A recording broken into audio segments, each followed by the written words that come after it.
Je m'appelle Maud Andrea, j'ai 33 ans, j'habite sur Annecy et donc je suis kinésiologue et formatrice sur un module que l'on appelle l'éducation kinesthésique sur l'antenne Oranesis à Thonon, Lyon et Chambéry.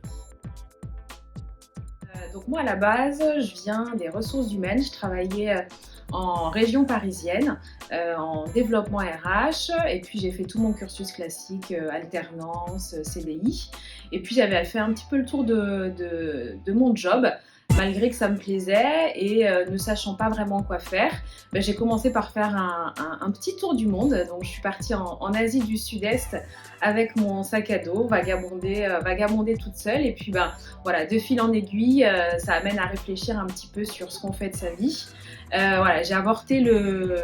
ce voyage pour des problématiques de santé de ma maman, et puis donc du coup en rentrant, cette réflexion a encore plus mûri, et bien que j'aimais les RH, ça manquait de sens par rapport à ce que je faisais dans la vie, et puis est venue progressivement cette notion d'accompagnement, l'accompagnement des autres, et forcément est arrivé un petit peu tous les métiers autour de la thérapie, dont la kinésiologie, et puis de fil en aiguille,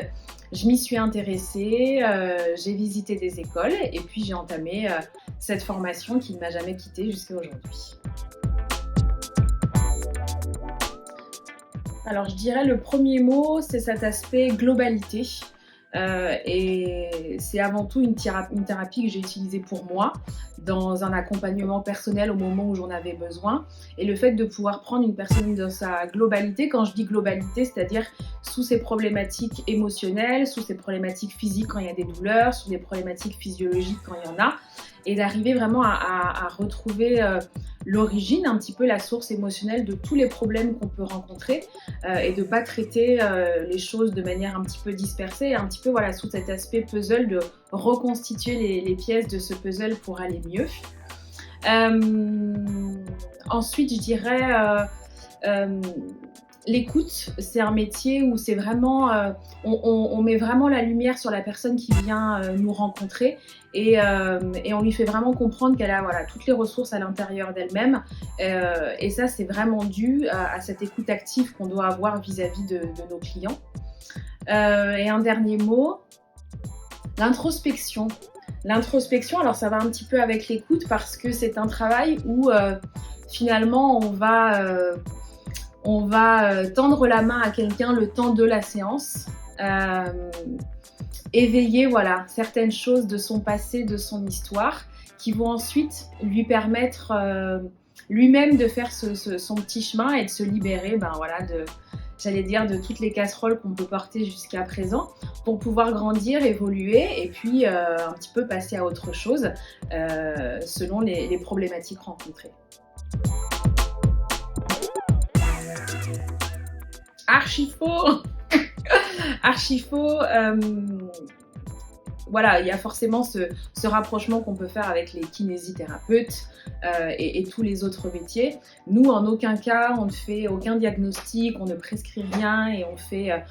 uniquement ce qu'on va appeler nous des tests musculaires, mais qui sont absolument pas des manipulations, parce que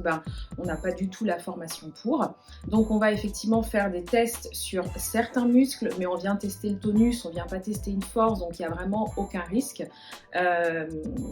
Donc en aucun cas il y aura de la manipulation physique telle qu'on peut l'entendre lorsqu'on va voir les métiers de corps tels que les kinésithérapeutes ou les ostéopathes.